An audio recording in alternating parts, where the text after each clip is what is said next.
Okay, welcome back, everybody. We're glad you're here with us with our new Ironman, Session 5.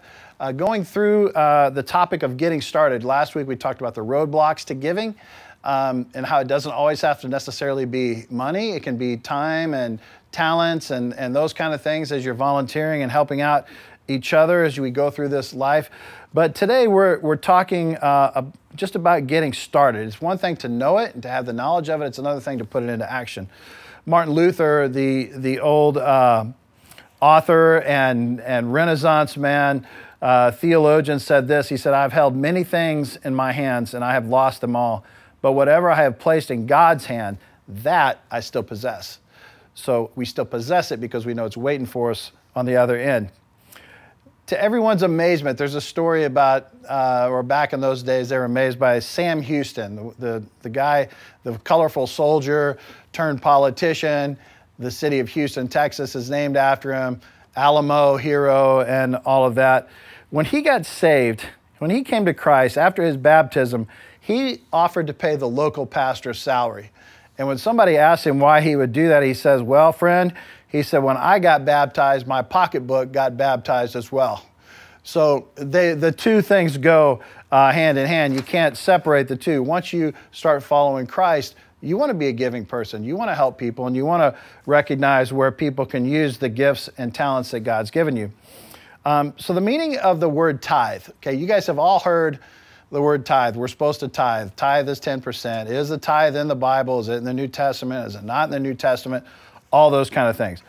But the tithe is 10% of what we give back to God. That's where it originally started back in the Old Testament. It was a first fruits type thing. We bring in 10% of our crop or 10% of our flock or whatever the case may be.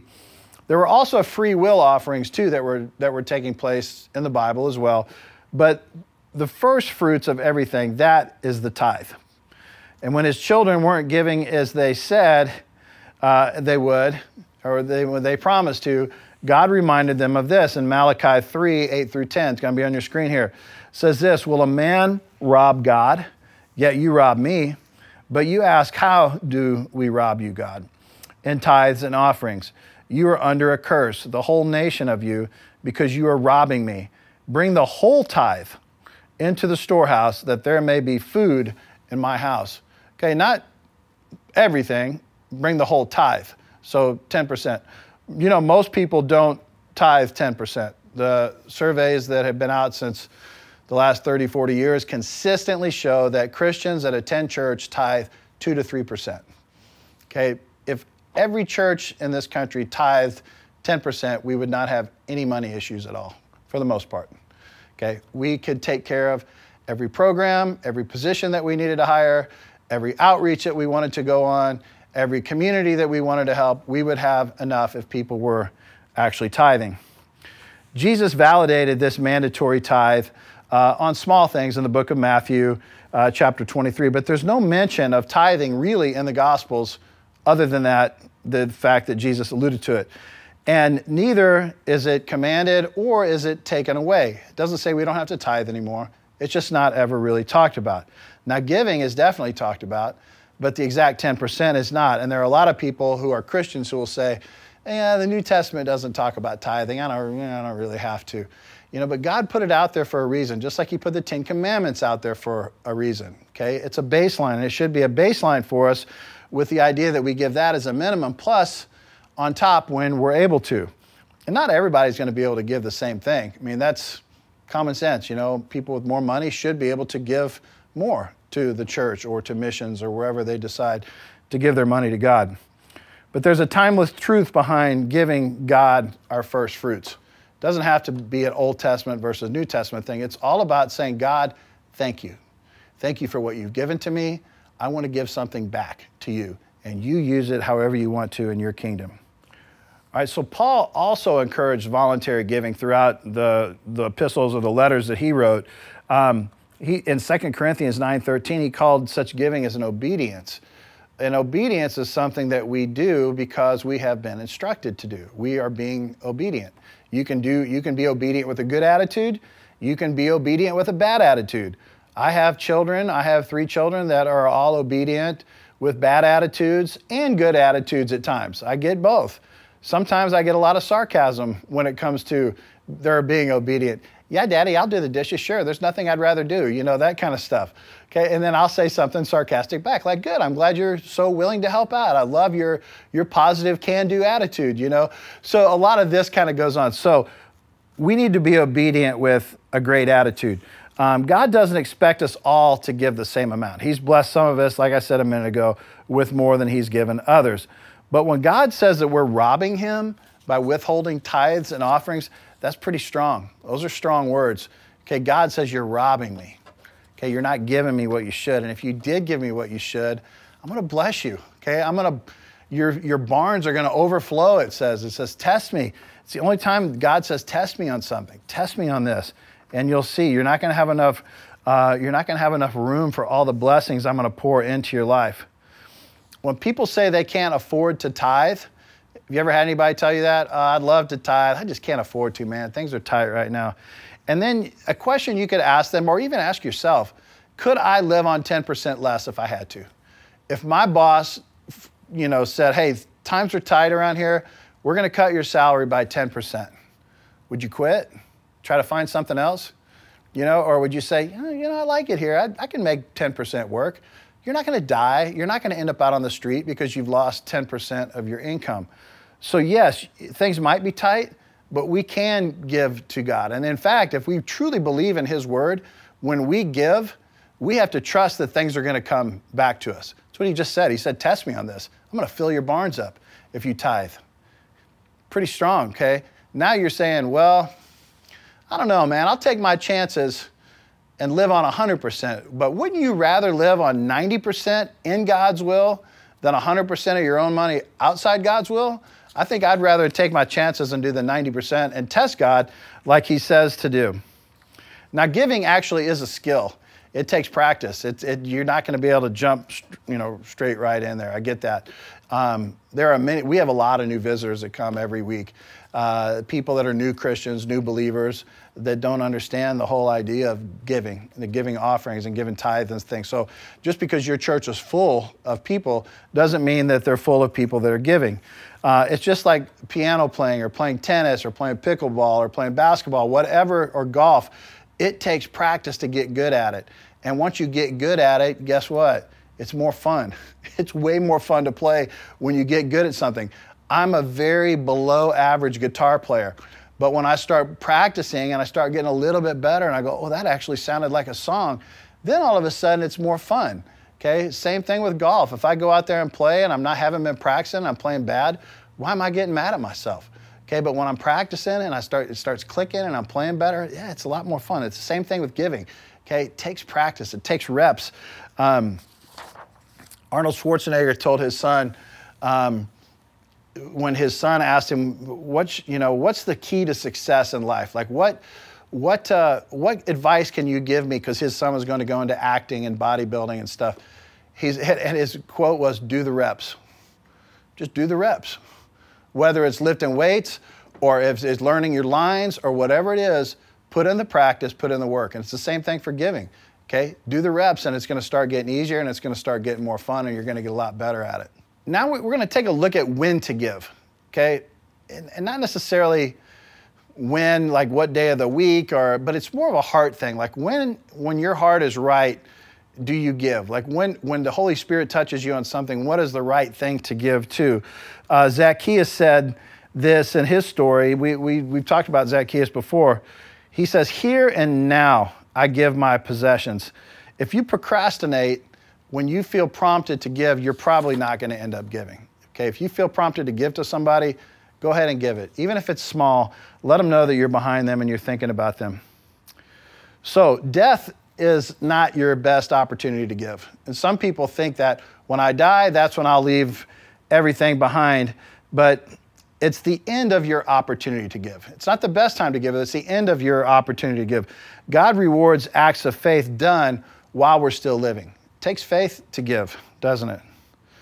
Now we think, what will we leave the kids? Some of you have kids, some of you don't. Some of you, that's what you worry about. Thank goodness my father-in-law, he did think about those kind of things. So there was a little bit left for each of his kids, which was one of my wives. Thankful for my father-in-law who passed away. But my parents, not so much. Okay, we all have different stories on those kind of things. Should we be leaving money behind? Should we be working to set up our kids for success? And I don't know that that's necessarily a bad thing. I don't think it should dominate our thoughts. I think we should still be generous along the way.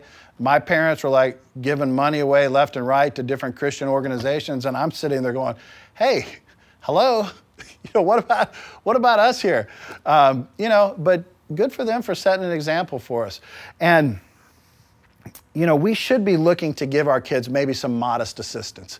And I like that phrase, modest assistance. What we can help them to succeed, but not keep them from needing to work to provide for their own families, right? Give them a leg up, but don't set them up for life. Not that I have to worry about that.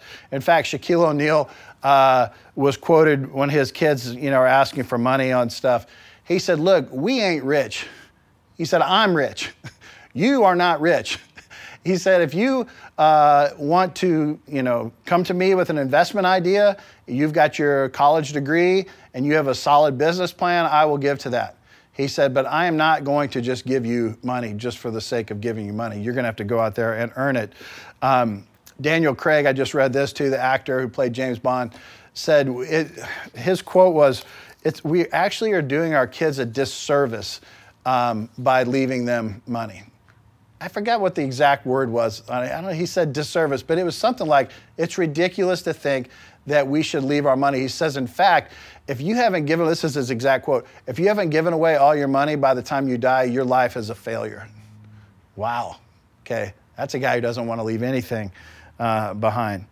But the more you give, the more it comes back to you. God is the greatest giver in the universe, and he's not going to let you outgive him. Think about that.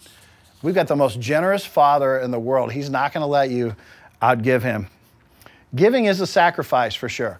We don't know if that full barn house is going to reach us in heaven or if it's going to reach us now.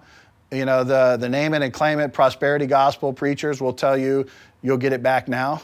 Okay, we don't know that for sure. But we do know that God is good for his promises, and we do know that it's going to come at some point. So it is a sacrifice, and God's payoff is very real, and it will come, it says, at the proper time. Galatians 6:9 says, which may not be today or tomorrow, but in eternity. So God has given us considerable material blessings. I think you would probably agree with that. We've talked about that before. If you have electricity and you have health care and you have an education and you have a house and you have a roof over your head and all those things, you're automatically like in the top 5% of the world's wealthiest people. Crazy to think about, right? Because we here in Arizona, we live in a world that's very wealthy. Everybody's house that I go to, for the most part, is way nicer than mine. It's crazy to think about. There's so much money in this area. God has given us all of these things, but why has he provided us so much? Why us? Why was I born an American? We can make ourselves feel guilty about that. Why was I born in a privileged home where I could go get a college degree and all those kind of things? And it's good to have those kind of thoughts, but don't ever feel guilty about it. Do something with it. Okay, you've been given this opportunity. You've been given an education. You've been given a job. Now, what are we going to do with that? Let's read this, 2 Corinthians 9, 10, and 11. It says, now he who supplies seed to the sower and bread for food will also supply and increase your store of seed and will enlarge the harvest of your righteousness. You will be made rich in every way so that you will be generous on every occasion. Okay, you have been given a blessing. You have been taken care of. It says so that you can be hoarding it, so that you can brag about all the things you have. No, it's so that you can be generous on every occasion. Every single occasion. That's hard. Sometimes we feel like we're sacrificing a lot of times when we do that. God comes right out and he tells us why he gives us more money than we actually need. He tells us that because he's saying, I'm going to use you to help others. That's why he's blessing us with more than we need. It's so that we can give and that we can live generously with our time and our talents and all those kind of things. See, God is generous. Sometimes we don't feel like he is. We feel like he's holding on to blessings. He's holding on to healing. He's not giving us things when we want them. We don't know why God waits on things, why he waits to bless us and all those sort of things. But he doesn't demand that we live in poverty either, okay? He wants us to be able to take care of our families. He wants us to have the things that we need in life, okay? He gave us a lot of these things, as said earlier in one of our texts, for enjoyment of our lives, okay? He wants us to enjoy our lives, but it's also, he has been generous with us so that we can in turn be generous with other people. Suppose that you have something important that you want to mail to somebody. Maybe it's a FedEx package or whatever. If you give that package to the FedEx guy, or you take it over to UPS, and that UPS driver takes it home, opens it, and keeps it, is that right? Is that why I gave it to him? No, I gave it to him so that he could pass it on to somebody else. Okay, that's what receiving blessings is like from God. When we get it, we are supposed to, we're the middleman, aren't we? It's weird to think about it like that. We want to get it and just hold it. We're the middleman. We need to get it, receive it, send it on where it needs to go. We say, this guy didn't get it, man. This wasn't for him. Okay, packages don't just end up with the driver. He's just the middleman. His job is to get it from me to the other person. Jesus probably looks at us going, it's not yours, Kyle. You know, give it to who it's supposed to go to. Okay, quit being so stinking greedy and stingy all the time. So why does God give some of his children more than they need and others less than they need? That's a big question. That's the question people have been asking for thousands of years. And it is so that some of his children can help other children. He doesn't want us to have too little or too much. It talks about that in Proverbs 30. God does not distribute his wealth unevenly because he loves for us to be generous with each other. Abundance isn't given to me by God so that I can live in luxury. Abundance is given to me so that I can provide and give to other people to help them live a better life. That comes with my talents and my time as well. God entrusts me with this money so that I can build his kingdom on earth, and that we will also, through that, build up our treasures in the kingdom of heaven. You guys, I hope this was good. I hope it was helpful. I hope this will help get you thinking about tithing and giving a little bit extra. But mostly, you know, the thing that comes to my mind is let's don't rob God. You know, let's test him on this. Let's see if what he says is true.